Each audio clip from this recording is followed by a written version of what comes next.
আপনাদের খুব ইন্টারেস্টিং দুই তিনটা ভিডিও ক্লিপ দেখাবো।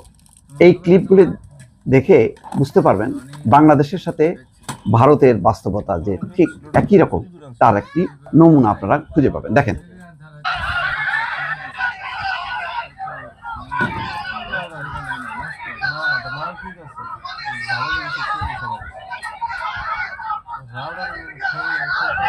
কি দেখছেন? গদি মিডিয়া হাই হাই। তার মানে ভারতের যে মেইন স্ট্রিম মিডিয়াগুলোর প্রতি কি পরিমাণ ক্ষোভ তরুণদের, বুঝতে পারছেন। আরেকটা দেখেন,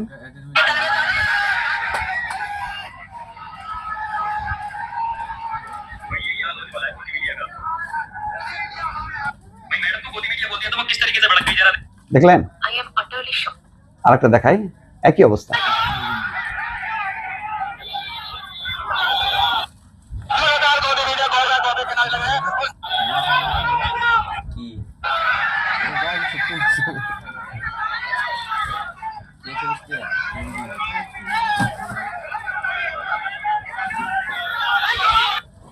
এই একই রকম বাস্তবতা ছিল বাংলাদেশে 2 বছর আগে। আপনাদের মনে আছে? সেই 5ই আগস্টের আগে পরে বাংলাদেশের প্রধান মিডিয়াগুলোকে, যেগুলিকে বলা হয় মেইন স্ট্রিম মিডিয়া, তথাকথিত মেইন স্ট্রিম মিডিয়া, তারা ধাওয়া খেয়েছে। কেন?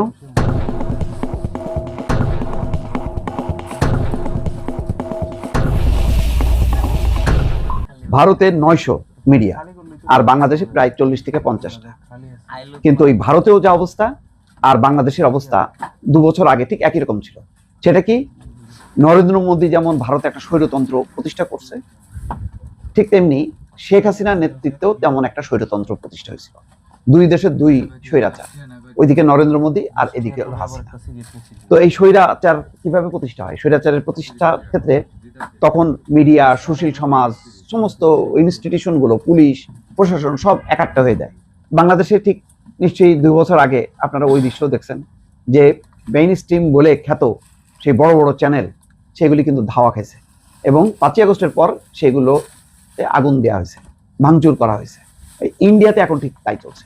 যন্তর মন্তর, পার্লামেন্টের কাছে যন্তর মন্তর এলাকায় হাজার হাজার তরুণরা, সাধারণ মানুষ সেখানে যখন ওই সংবাদ কভার করতে আসছে প্রধান প্রধান মিডিয়াগুলো, তাদেরকে বলছে তোমাদের লাগবে না, কারণ তোমরা দালাল।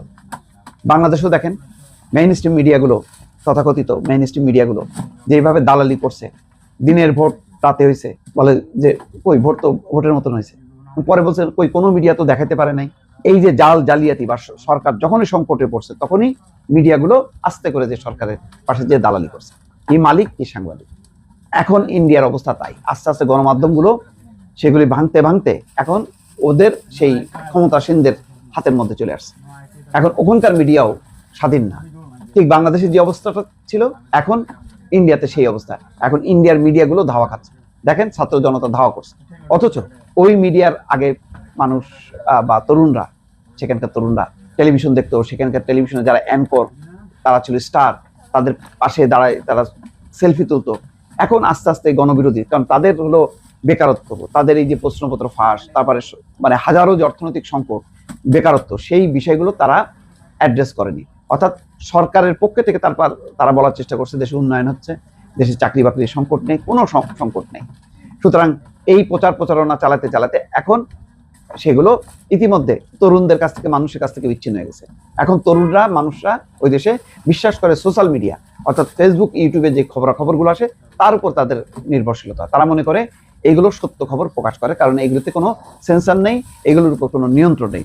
ফলে এখন দেখা যাচ্ছে সোশ্যাল মিডিয়াতে, বাংলাদেশেও যেমন সোশ্যাল মিডিয়াতে যারা কথা বলে, কথা বলে, তাদের যেমন একটা গ্রহণযোগ্যতা তৈরি হয়েছে, তেমনি ভারতেও সোশ্যাল মিডিয়াতে যেমন ধ্রুব রাথী বিপুল জনপ্রিয় একজন, তার ধারে কাছে এখন কোনো মেইন স্ট্রিম টেলিভিশনের কোনো অ্যাঙ্কর বা মানে অন্য কোনো উপস্থাপক বলেন, রিপোর্টার বলেন, ধারে কাছেও নেই।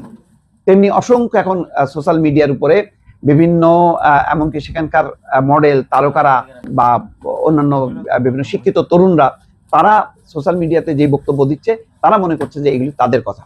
এখন তারাই হচ্ছে হিরো এবং তাদের উপর নির্ভর করছে। সেই কারণে তাদের এখন আর মেইন স্ট্রিম কোনো মিডিয়া দরকার হচ্ছে না বলে তাদেরকে ধাওয়া দিচ্ছে। সেই দৃশ্যগুলো দেখেন, ঠিক বাংলাদেশের সাথে কি অসাধারণ।